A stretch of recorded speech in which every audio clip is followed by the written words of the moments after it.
दोस्तों, आज का वीडियो सिर्फ एक खबर नहीं है, ये वो कहानी है जिससे पूरी दुनिया हिल गई है। तुर्की के पोर्ट पर कुछ ऐसा हुआ है जिसकी गूंज वॉशिंगटन से लेकर बीजिंग तक सुनाई दे रही है। भूमध्य सागर, जहां कभी सिर्फ लहरों की आवाज गूंजती थी, आज वहां गूंज रही है भारत की दहाड़।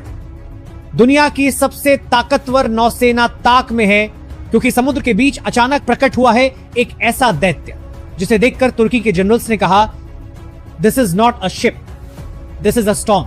हां दोस्तों, यह तूफान है इंस विक्रांत का, जिसने सिर्फ लहरें नहीं उठाई बल्कि तुर्की की नींद उड़ा दी। और अब सवाल सिर्फ एक है, क्या भारत ने भूमध्य सागर में वाकई ऑपरेशन विक्रांत शुरू कर दिया है? आज के इस वीडियो में हम आपको वो सब दिखाने जा रहे हैं जो किसी ने आपको नहीं बताया। क्यों भारत के 3 युद्धपोत अचानक तुर्की के तट पर पहुंच गए, कैसे ब्रह्मोस मिसाइलों की गड़गड़ाहट से पूरा समुद्र हिल गया, और वो कौन सा गुप्त आदेश था जिसने तुर्की और पाकिस्तान दोनों को एक साथ घुटनों पर ला दिया। तो दोस्तों, सीट बेल्ट बांध लीजिए, क्योंकि अब जो आप देखने जा रहे हैं वो सिर्फ खबर नहीं, भारत की शक्ति का सबसे बड़ा प्रदर्शन है। लेकिन आगे बढ़ने से पहले, अगर आपको ऐसी असली और तेज खबरें पसंद हैं तो इस वीडियो को लाइक जरूर करें, चैनल को सब्सक्राइब करें और अपने दोस्तों के साथ शेयर भी करें, क्योंकि ये जानकारी हर भारतीय तक पहुंचना जरूरी है। और एक छोटी सी रिक्वेस्ट, आप में से बहुत से लोग वीडियो को पूरा नहीं देखते।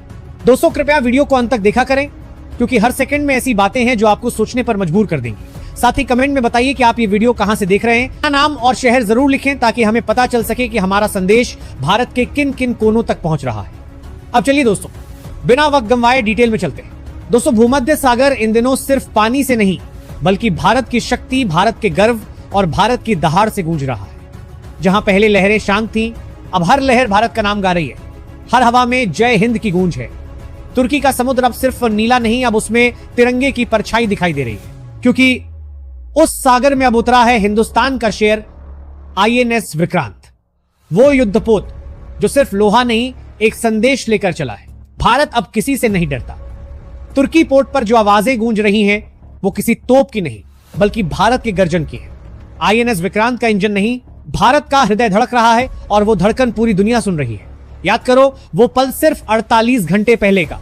तुर्की ने भारतीय युद्धपोत आईएनएस त्रिकंद को चारों तरफ से घेर लिया। तुर्की को लगा वो इस खेल में भारत को हरा देगा, लेकिन उसे नहीं पता था ये 2025 का भारत है। वो भारत जो जवाब भी देता है और इतिहास भी लिखता है। चारों ओर तुर्की नौसेना और बीच में अकेला त्रिकंद। पर इस बार खेल महाभारत से बड़ा था। यहां कोई अर्जुन नहीं था, बल्कि एक 140 करोड़ भारतीयों की आत्मा उस एक जहाज में बस चुकी थी। त्रिकंद चुप था, लेकिन समुद्र नहीं। समुद्र गूंज रहा था, क्योंकि उसकी गहराई से उठ रहे थे 2 दानव, आईएनएस विक्रांत और आईएनएस विक्रमादित्य, दुनिया के सबसे घातक युद्धपोत, जिनके नाम से दुश्मन नींद खो देता है। जब दोनों ने लहरों को चीरकर मैदान में एंट्री ली, तो भूमध्य सागर की सतह पर आग लग गई। ब्रह्मोस मिसाइलें आसमान फाड़ती हुई निकली, उनकी गर्जना ने धरती को हिला दिया। भूकंप में फंस गई। किसी के पास दिशा नहीं थी, किसी के पास हिम्मत नहीं थी। तुर्की के कमांडर अपने जहाज छोड़कर समुद्र में कूद पड़े।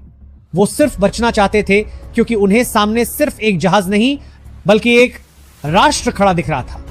उस पल त्रिकंद को एहसास हुआ, वो अकेला नहीं है, हर भारतीय उसके साथ है। हर सांस, हर धड़कन, हर नजर उस जहाज पर थी। लेकिन दोस्तों, ये तो बस शुरुआत थी। तुर्की का खेल खत्म नहीं हुआ था, क्योंकि अब मैदान में उतर आया उसका पुराना दोस्त पाकिस्तान। हाँ, वही पाकिस्तान जिसने हर बार हमारे धैर्य को हमारी कमजोरी समझा, वही जिसने ऑपरेशन सिंदूर के वक्त तुर्की को ड्रोन दिए थे, और अब वही पाकिस्तान भूमध्य सागर में अपने भाई को बचाने चला आया था। सुबह सुबह उसके सबसे बड़े युद्धपोत एमएससी अन्ना ने अपनी सबसे ताकतवर मिसाइल साइन 3 दागी सीधे भारत के विक्रांत की तरफ। लेकिन भारत का आकाश रक्षा कवच जाग चुका था। मिसाइल को हवा में ही ऐसे उड़ा दिया जैसे दिवाली की फुलझड़ी बुझाई जाती है।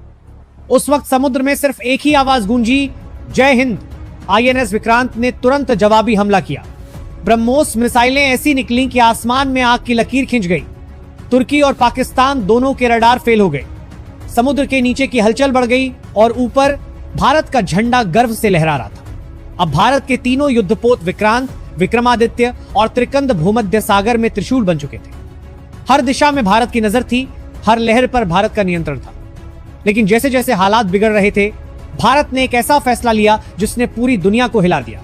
प्रधानमंत्री कार्यालय से आदेश गया, राष्ट्रीय सुरक्षा सलाहकार अजीत डोभाल को तुरंत ग्रीस भेजा जाए। ग्रीस वो देश जो भारत का मित्र और तुर्की का शत्रु है। जब ब्रासगरात जिसके बाद ओभाल वहां पहुंचे तो दुनिया ने समझ लिया अब यह सिर्फ युद्ध नहीं, यह रणनीतिक महायुद्ध है। डोभाल ने ग्रीस की नौसेना के साथ मिलकर भूमध्य सागर का पूरा कमांड ग्रिड अपने हाथ में ले लिया। तुर्की और पाकिस्तान अब भारत को चारों तरफ से घेरने की कोशिश कर रहे थे, लेकिन उन्हें नहीं पता था कि भारत पहले ही उन्हें तकनीक, रणनीति और जानकारी में मात दे चुका है। विक्रांत के सेंसर सिस्टम ने तुर्की की रडार को पूरी तरह ब्लॉक कर दिया। तुर्की के जहाज अब अंधे और बहरे हो चुके थे। वो ना देख सकते थे ना सुन सकते थे, बस अपने सामने भारत की चमकती मिसाइलों की लकीरें देख रहे थे। उस वक्त भूमध्य सागर में एक खामोशी छा गई, लेकिन वो खामोशी डर की नहीं थी, वो थी भारत की अंतिम चेतावनी की। हाँ दोस्तों, भारत ने 4 और युद्धपोत रवाना किए। आदेश साफ था, अगर तुर्की या पाकिस्तान ने जरा भी हिमाकत की तो जवाब मिसाइलों से नहीं, इतिहास से लिखा जाएगा। अब भूमध्य सागर का हर कोना भारत की निगरानी में था। इजराइल ने भी भारत को तकनीकी सहायता दी। ड्रोन से लेकर रडार तक हर जगह तिरंगे की चमक थी। दुनिया के न्यूज चैनल चीख रहे थे, India has changed the game in the Mediterranean, यानी भारत ने भूमध्य सागर में खेल ही पलट दिया है। इस समय आईएनएस विक्रांत केवल एक जहाज नहीं था, वो भारत की आत्मा बन चुका था। हर भारतीय उसकी धड़कन सुन सकता था। हर प्रवासी भारतीय गर्व से कह रहा था, देखो वो है मेरा देश। आईएनएस विक्रांत की गर्जना ने तुर्की के सारे ड्रोन नेटवर्क और सैटेलाइट लिंक को ध्वस्त कर दिया। पाकिस्तान के संचार चैनल जाम हो गए और अब उनका हर कदम भारत की नजरों में था। अब यह युद्ध सिर्फ समुद्र में नहीं था, यह था तकनीक बनाम तकनीक, रणनीति बनाम हिम्मत और डर बनाम दहाड़। भारत ने साबित कर दिया वो सिर्फ शांति का देश नहीं, बल्कि जब बात मर्यादा की आए तो वही युद्ध का सबसे बड़ा योद्धा बन जाता है। अब तुर्की और पाकिस्तान दोनों के जहाज पीछे हटने लगे हैं। उनके कमांड सेंटरों में अफरा तफरी मची हुई है। तुर्की के राष्ट्रपति एर्दोगन इमरजेंसी मीटिंग में है और पाकिस्तान के प्रधानमंत्री ने संयुक्त राष्ट्र को मदद के लिए पुकारा है, लेकिन अब बहुत देर हो चुकी है। भारत का विक्रांत बोल चुका है। अब ये लड़ाई नहीं, ये संदेश है। संदेश उस दुनिया के लिए जिसने कभी भारत की ताकत को कम आंका। संदेश उस पाकिस्तान के लिए जो हमेशा परछाइयों में छिपकर वार करता रहा, और संदेश उस हर दुश्मन के लिए जो सोचता है कि भारत अब भी पुराना भारत है। विक्रांत ने दिखा दिया, भारत अगर शांति चाहता है तो वो उसकी शक्ति है, कमजोरी नहीं।